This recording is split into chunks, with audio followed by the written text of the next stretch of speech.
Убаво неделно утро, а уште поубаво е тоа што се дружите заедно со нас во нови 30 урбани минути. Останете тука, почнува новиот урбан блок, а еве што ќе гледате во него. Во новиот урбан блок зборуваме за пролетните алергии. Ве носиме на уште една извонредна дестинација и зборуваме на тема пролетно исцрпување и како да го менаџирате. Останете тука. По рекламите почнува новиот урбан блок.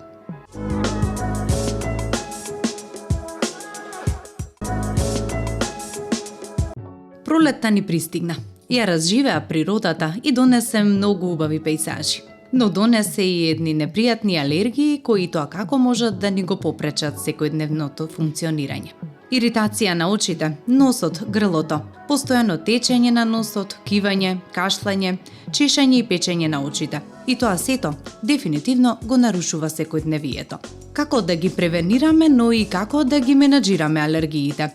На оваа тема денес разговараме со нашите стручни соработници од Центарот за биоинформатика. Разговорот го слушате во продолжение.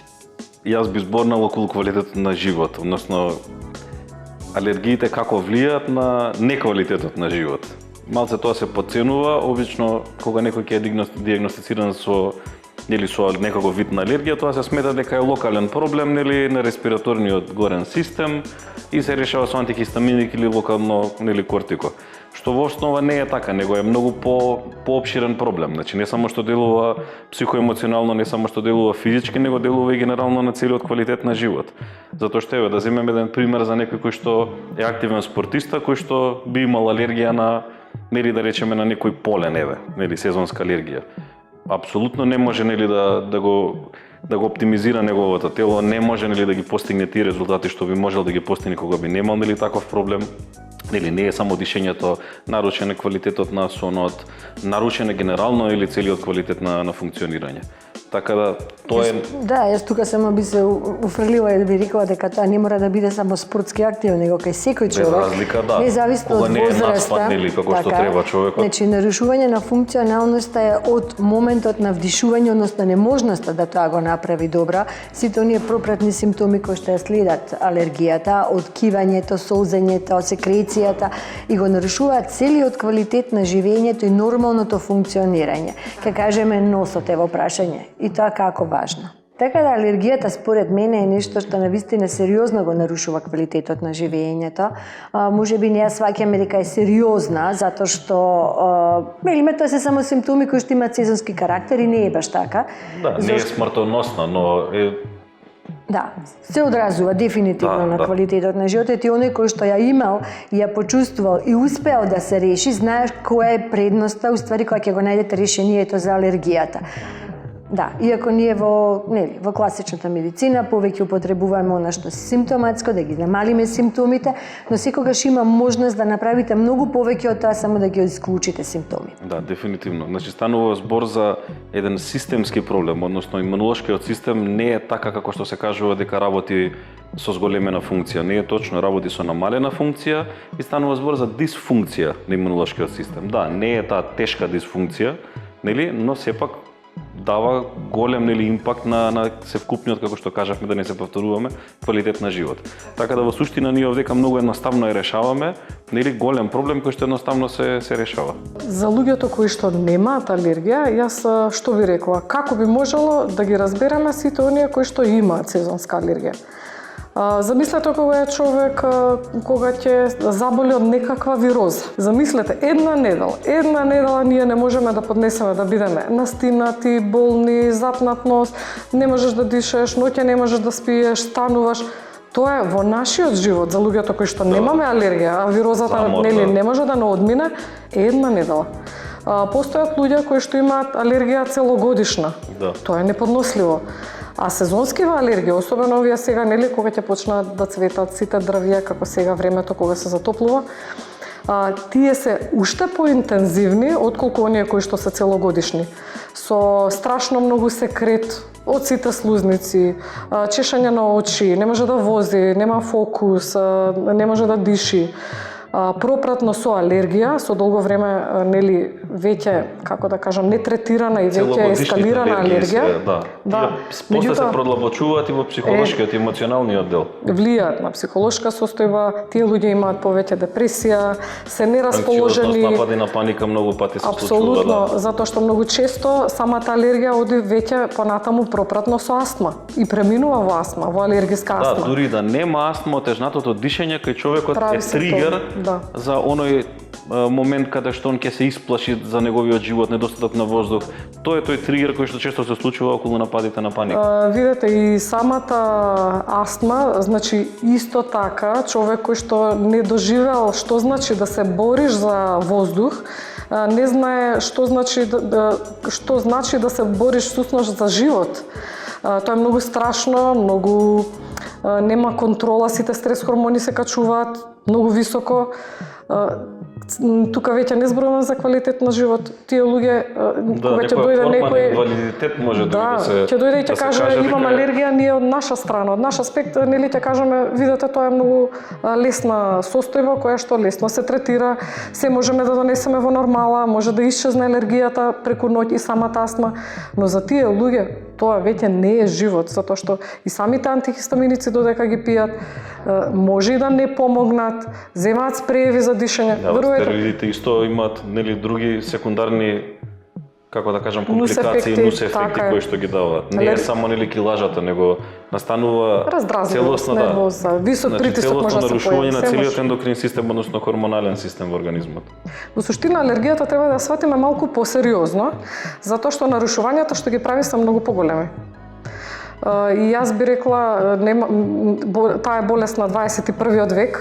Веќе ако претходно имаше правила дека се појавува во пубертет, сега веќе имаме пациенти кои што добиле алергија во последниве неколку години, а тие имаат 60 години, например. Да, и возрастната маргина е поместена. Се веќе без правила. Алергија добиваат многу луѓе. Ајде веќе кога зборуваме за алергија, освен таа сезонска алергија, многу имаме и пациенти кои што имаат уртикари од непознати причини. Сите тие како да кажам, екстремни реакции недефинирани на имунолошкиот систем се многу тешки за поднесување и е тешко да човек живее со нив. Така да јас сметам дека вакво темпо на живот кое што бара максимално вложување од било која индивидуа или за да придонесе во работата или во животот. За среќа, не е за среќа, тоа е сепак резултат на многу труд и работа. Во нашето работење една од најтретираните патологии е алергија.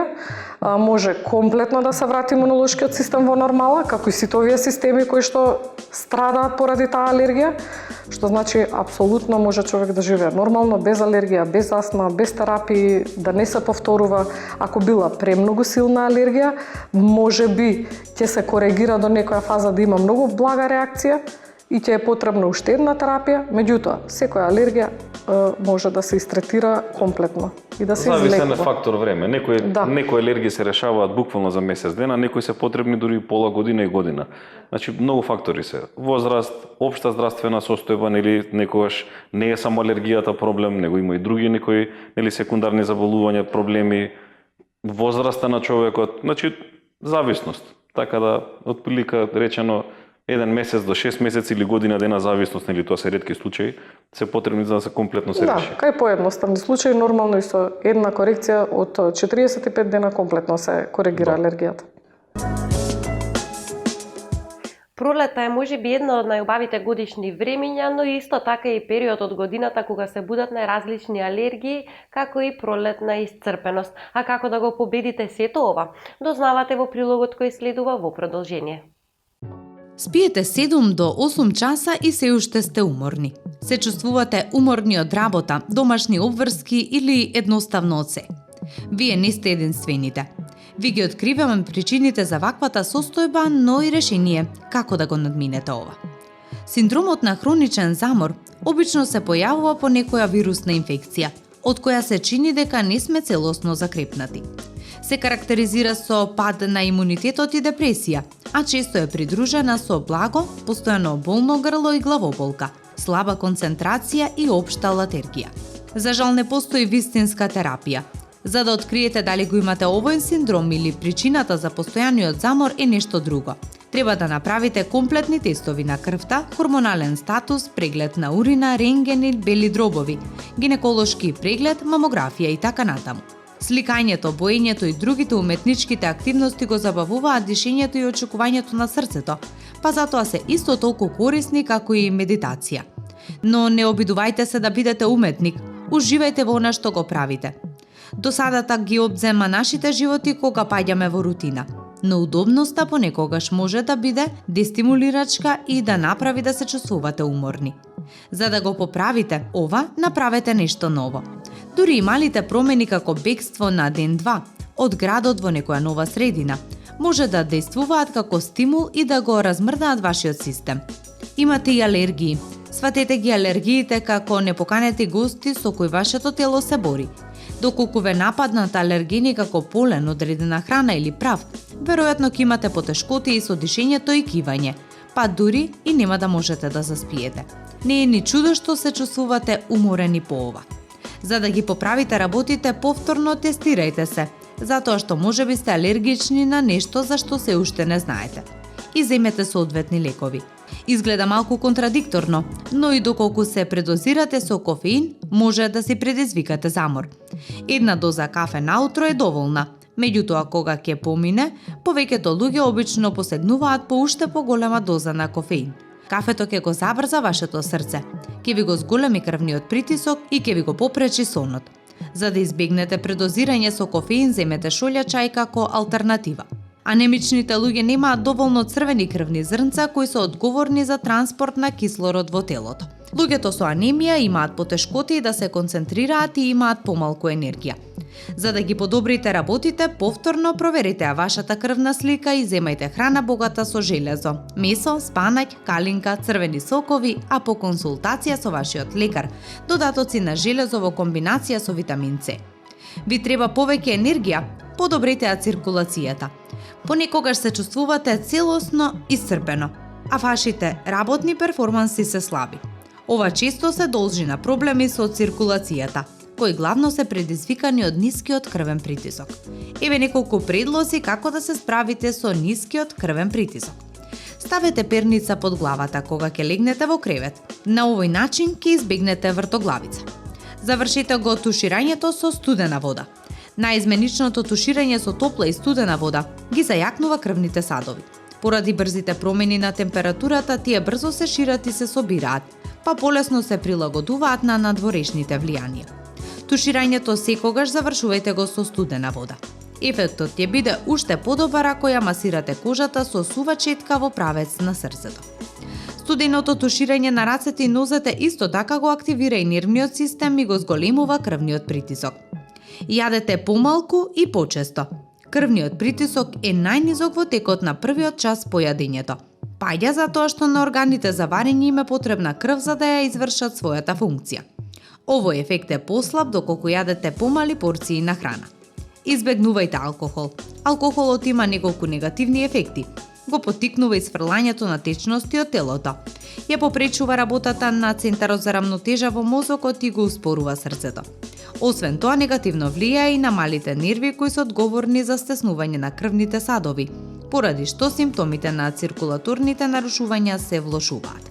Дозволена е и солта. Посилен појадок и солени јадења, например чорби, ќе ви помогнат да се чувствувате подобро. И движење секој ден. Секое движење придонесува до зголемување на крвниот притисок. Одете по скали, наместо по лифт. Возете го велосипедот до работното место, наместо да одите со автомобил. Ако покрај сето тоа, успеете да одвоите по половина час 3 пати неделно за фитнес тренинзи, наскоро ќе се чувствувате многу подобро. Доколку се уште не сте одлучиле каде да отпатувате оваа пролет, тогаш ние во продолжение ви даваме неколку предлог дестинации. Грузија е земја која дури сега малку срамежливо се отвара за туристи. Но шармот на оваа земја на почетокот освојува и нема да помине долго додека Грузија не стане една од водечките нови туристички дестинации. Доколку планирате да го поминете следниот одмор во Грузија, одвојте минимум една недела, идеално 10 дена, со цел да ги посетите сите интересни места кои често се наоѓаат во другите делови на земјата. Главниот град на Грузија е исклучително колоритно место каде грузиската традиција и урбаната сегашност се среќаваат во исто време.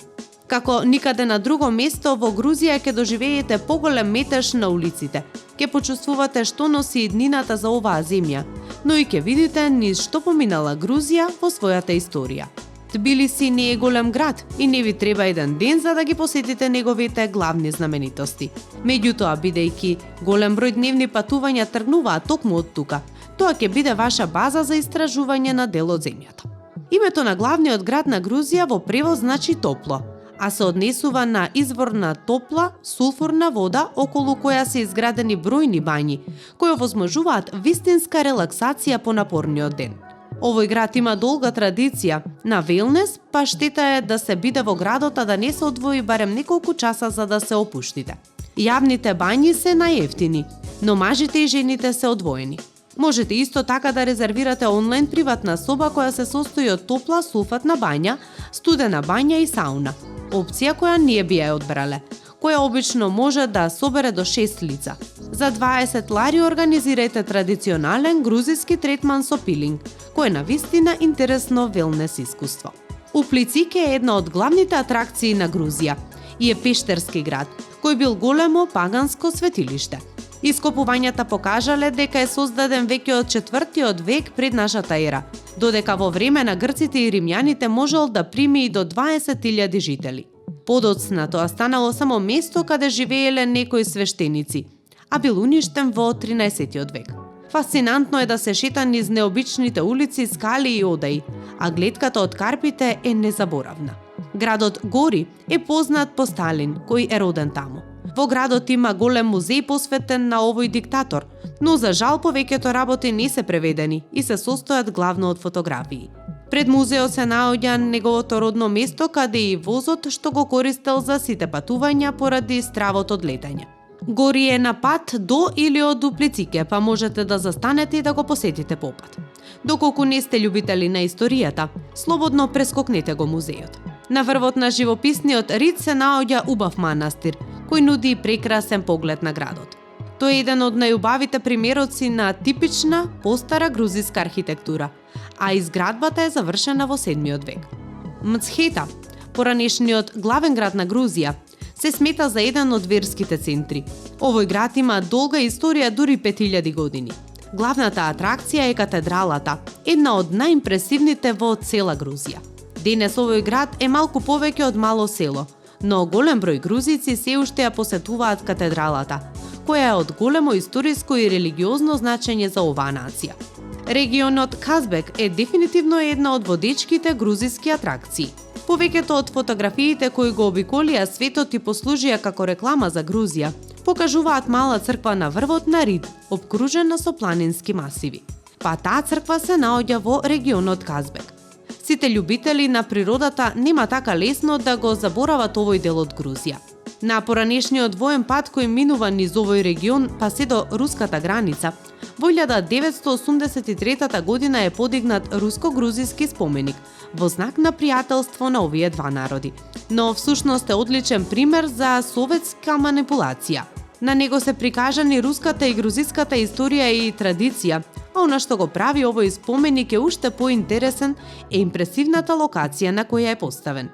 Сванети е дефинитивно една од најубавите региони кои се издвојува по својата природа, но и по своите жители. Токму Сванети е единствен дел од Грузија, никогаш во историјата не бил освоен, а неговите жители се специфични. Зборуваат дури и на дијалект што поголемиот дел од Грузија не го разбира. Најчеста дестинација е Местија, единствената поголема населба од каде што можете да одите на разни планинарски патувања. Регионот Сванети е познат по своите кули кои секое семејство ги имало до својата куќа, а тие служеле како место за наблюдување и место за бегство во нечиј напад. Една од водечките атракции кога патувате од Тбилиси до регионот Казбеги е замокот Ананури. Тоа е всушност целиот комплекс покрај реката Арагви, кој бил дом на феудалната династија Арагви од 16 век. Вистинско чудо е што целиот комплекс се уште стои, бидејќи преживеал со векови разни напади, па дури и масакар на семејството Арагви. Целиот комплекс има малку морничава атмосфера што го прави истражувањето на овој замок уште поинтересно. Грузија и виното се нераскинлив сојуз. Грузиците беа први кои ферментираа вино пред повеќе од 8000 години и се уште се познати по нивните шишиња. Најпопуларен регион е Кахети, кој има и најголем број лозови насади. Туристичките агенции нудат еднодневни патувања кои вклучуваат неколку посети на избрани винарии, при што дополнително ќе објаснат историјата на производство на вино и детално ќе го опишат традиционалниот грузиски начин на производство на вино во глинени амфори.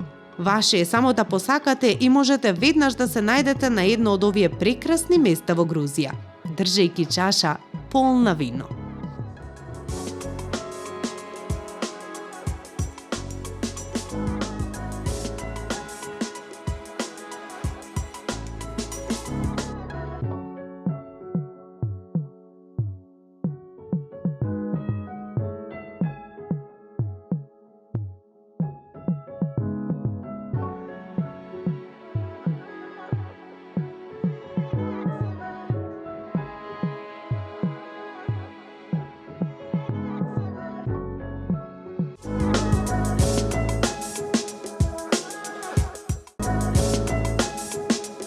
Тука е крајот на нашето денешно 30-минутно дружење и сигурни сме дека и овој пат останавте со нас до самиот крај. Ние се гледаме повторно следната недела со нови и уште поинтересни содржинија, до тогаш не заборавајте да бидете урбани.